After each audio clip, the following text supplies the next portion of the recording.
नमस्कार दोस्तों, हाजिर है एक बहुत ही सुंदर कथा के साथ। तो दोस्तों, बहुत ही ध्यानपूर्वक सुने। जीवन में कुछ सत्य ऐसे होते हैं जिनका स्मरण करना बहुत ही आवश्यक होता है। तो दोस्तों, बहुत ही धार्मिक कथा आप सभी के सामने। कुरुक्षेत्र का रण समाप्त हो चुका था।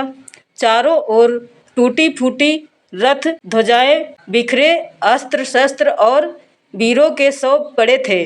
आकाश में गिद्ध मंडरा रहे थे। इस निस्तब्धता के बीच पांडवों के मन में शांति के बजाय गहरा शोक था। धर्मराज युधिष्ठिर के हृदय में एक प्रश्न गूंज रहा था। जो लाखों योद्धा युद्ध भूमि में मारे गए हैं, क्या उनकी आत्माएं शांति को प्राप्त हुई होंगी? क्या हमारे पितृ इस हाहाकार से दुखी ना हुए होंगे?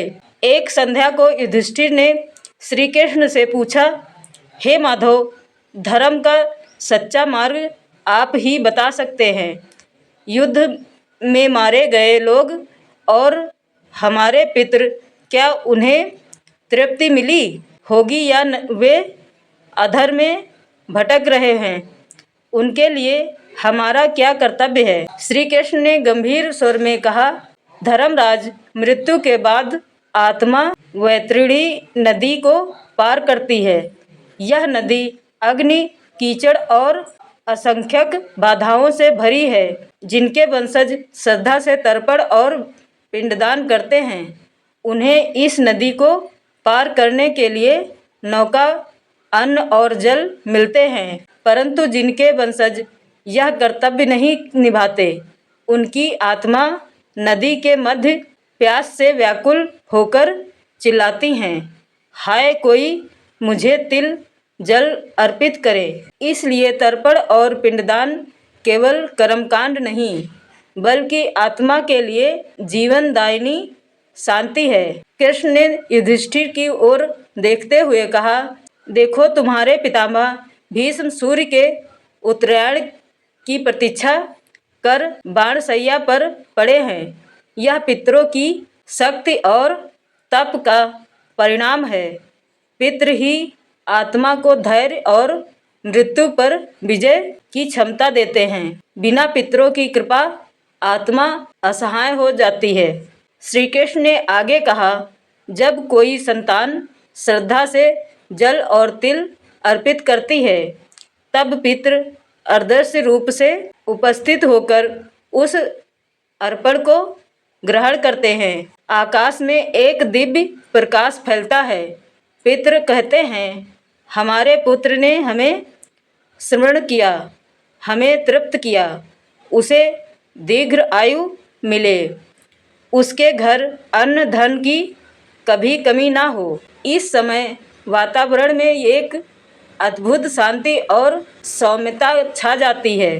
जो श्राद्ध करता है, उसके हृदय में अचानक हल्कापन और प्रसन्नता का अनुभव होता है। यह पितरों की आशीष ही है। कृष्ण ने कहा, पिंडदान से आत्मा को स्थायी सूक्ष्म शरीर प्राप्त होता है।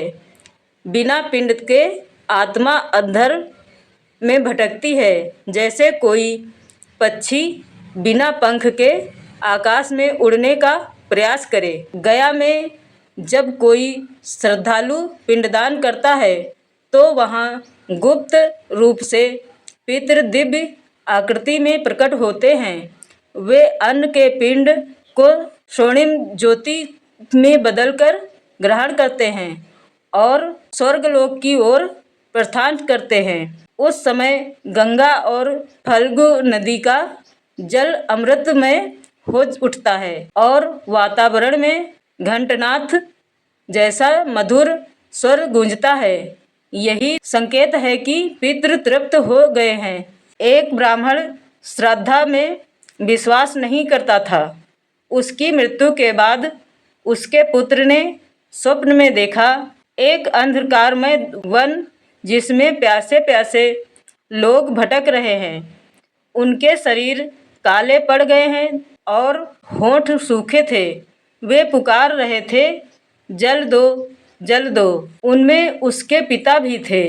वे कह रहे थे, बेटा, हमें तर्पण दो, वरना हम इसी यातना में रहेंगे।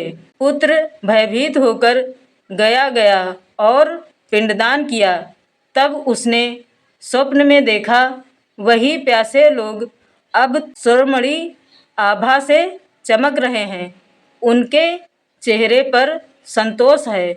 वे आकाश की ओर उड़ते हुए कह रहे हैं, धन्य है हमारा पुत्र जिसने हमें तृप्त किया। कभी कभी जब संतान अत्यधिक श्रद्धा से तर्पण करती है तो पितृ स्वप्न या ध्यान में प्रकट होते हैं। वे दिव्य रूप से आशीर्वाद देते हैं। उनकी वाणी गूंजती है, हमारे पुत्र ने जल अर्पित किया, उसकी आयु लंबी हो, उसके घर सुख समृद्धि बनी रहे, उसके वंश का नाम अमर रहे। यही कारण है कि श्राद्ध करते समय साधक को एक अद्भुत शांति और आत्मिक शक्ति का अनुभव होता है। श्री कृष्ण की बातें सुनकर युधिष्ठिर की आंखों में आंसू भर आए। उन्होंने कहा, हे माधव, अब मुझे समझ आ गया कि पितरों के प्रति हमारा कर्तव्य कितना बड़ा है। मैं प्रण करता हूँ कि हम सब पांडव मिलकर गया में जाकर पिंडदान करेंगे।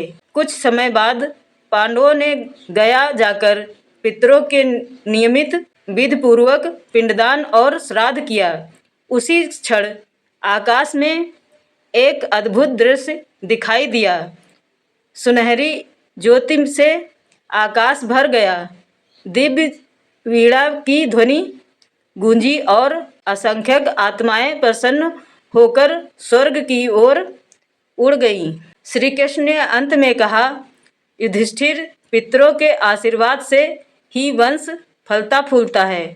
जो संतान पितरों का स्मरण करती है उसका जीवन सुखमय होता है और जो भूल जाती है उसका वंश दुर्बल हो जाता है। अंतः स्मरण रखो, देवताओं को यज्ञ से प्रसन्न किया जाता है, ऋषियों को ज्ञान से और पितरों को केवल तर्पण और पिंडदान से। यही मार्ग मोक्ष और कल्याण की ओर ले जाता है। इस प्रकार कथा में जब न केवल उपदेश और नियम हैं बल्कि अलौकिक दृश्य, पितरों का प्रकट होना, वैतरणी नदी का रहस्य और स्वर्गीय ज्योति का वर्णन भी आ गया। गया में पिंड दान करते समय पांडवों ने अचानक अनुभव किया कि वातावरण बदल रहा है। चारों ओर मंद मंद गंधर्व संगीत गूंज उठा, वृक्षों से फूल झरने लगे और आकाश से दिव्य सुगंध फैलने लगी। अचानक प्रकाश की किरणों से बने दिव्य स्वरूप प्रकट हुए। यह उनके पितृ थे, पांडव, विचित्र वीर, शांतनु और भीष्म। उन्होंने पांडवों की ओर हाथ उठाकर कहा, पुत्रों, तुमने हमें जल और अन्न अर्पित कर तृप्त किया। अब हमें शांति और गति प्राप्त हुई। तुम्हारे जीवन में कभी सुखों की कमी ना हो। तुम्हारा वंश अखंडित रहे और तुम्हारे नाम का यश युगों युगों तक अमर रहे। उन दिव्य आकृतियों ने पांडवों को आशीर्वाद देकर आकाशलोक की ओर प्रस्थान किया। युधिष्ठिर भाव विभोर हो गए, परंतु उनके मन में एक शंका आ गई। उन्होंने श्री कृष्ण से कहा, हे माधव, क्या यह दृश्य केवल हमारी आँखों को दिखाया गया है या सचमुच हम संतान जब तर्पण करती हैं तब पितृ ऐसे ही प्रसन्न होते हैं? कृष्ण मुस्कुराए और बोले, धर्मराज, श्रद्धा से किया गया हर तर्पण और पिंडदान पितरों को उसी प्रकार संतोष देता है। हाँ, सबको दिव्य दर्शन नहीं मिलता। यह तुम्हारी सत्यनिष्ठा और मेरे अनुग्रह से संभव हुआ है। इसके बाद श्री कृष्ण ने और गहन रहस्य बताया। धर्मराज, मृत्यु के बाद आत्मा को वैतरणी नदी पार करनी होती है। यह नदी अग्नि की लपटों और गहन अंधकार से भरी है। जिन आत्माओं के वंशज तर्पण करते हैं उन्हें वहाँ श्रोमणी नौका मिलती है और पितरों का आशीर्वाद उन्हें उस पर पहुँचा देता है। परंतु जिनके लिए तर्पण नहीं किया जाता वे आत्माएं नदी में डूबकर चिल्लाती हैं। वे हाथ पांव मारती रहती हैं किंतु पार नहीं हो पाती। ऐसी आत्माएं बार बार जन्म लेती हैं और अपूर्ण इच्छाओं के साथ पृथ्वी पर लौटती हैं। जब श्री कृष्ण यह कह रहे थे तभी पांडवों ने ध्यान अवस्था में देखा कि असंख्यक आत्माएं वैतरणी नदी पार कर रही हैं। कुछ आत्माएं चमचमाती नौका में बैठी हर्षित होकर गा रही थी, हमारे वंशजों ने हमें जल दिया, पिंडदान किया। दूसरी ओर कुछ आत्माएं चिल्ला रही थीं, हाय हमारे पुत्र और पौत्र हमें भूल गए। यह दृश्य देखकर पांडवों की आँखों से आंसू बह निकले। उन्होंने निश्चय किया कि वे केवल अपने ही नहीं बल्कि युद्ध में मारे गए हर योद्धा के लिए श्राद्ध करेंगे। पांडवों ने गया, प्रयाग और कुरुक्षेत्र में जाकर सामूहिक श्राद्ध किया। जब उन्होंने तर्पण अर्पित किया तो आकाश से हजारों लाखों दिव्य आकृतियाँ प्रकट हुईं। ये सब युद्ध में मारे गए योद्धा थे। उन्होंने कहा, धन्य है पांडव जिन्होंने केवल अपने लिए ही नहीं हम सबके लिए तर्पण किया। आज हमारी आत्माएं संतुष्ट होकर स्वर्गलोक को जा रही हैं। वह दृश्य इतना भव्य था कि आकाश सूर्य से भी अधिक उज्जवल हो उठा था। श्री कृष्ण ने अंत में धर्मराज से कहा, युधिष्ठिर स्मरण रखो, देवताओं को यज्ञ से तृप्त करो, ऋषियों को ज्ञान और तप से संतुष्ट करो, पितरों को तर्पण और पिंडदान से तर्पण करो। यदि इन तीनों ऋणों से मुक्त हो जाओगे तो मोक्ष का मार्ग खुल जाएगा। पितरों की कृपा से ही संतान का वंश जीवित रहता है और उसी के सहारे आत्मा परम धाम को पहुँचती है। युधिष्ठिर ने गदगद स्वर में प्रणाम किया और कहा, हे माधव, आज आपने हमें वह सत्य दिखाया जिसे जानकर मनुष्य का जीवन सार्थक हो जाता है। हम आजीवन पितरों का स्मरण करेंगे और उनका ऋण उतारने का प्रयास करेंगे। तब से पांडवों के राज्य में शांति, समृद्धि और धर्म की धारा बहने लगी। इस प्रकार श्री कृष्ण की यह कथा केवल पांडवों के लिए ही नहीं बल्कि समस्त मानवता के लिए संदेश है।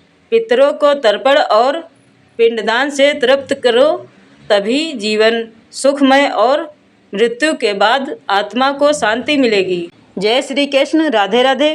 दोस्तों, यह कहानी आपको कैसी लगी कमेंट करके अवश्य बताएं और हम मिलेंगे एक और ऐसी सच्ची कहानी के साथ। तब तक के लिए नमस्कार, धन्यवाद।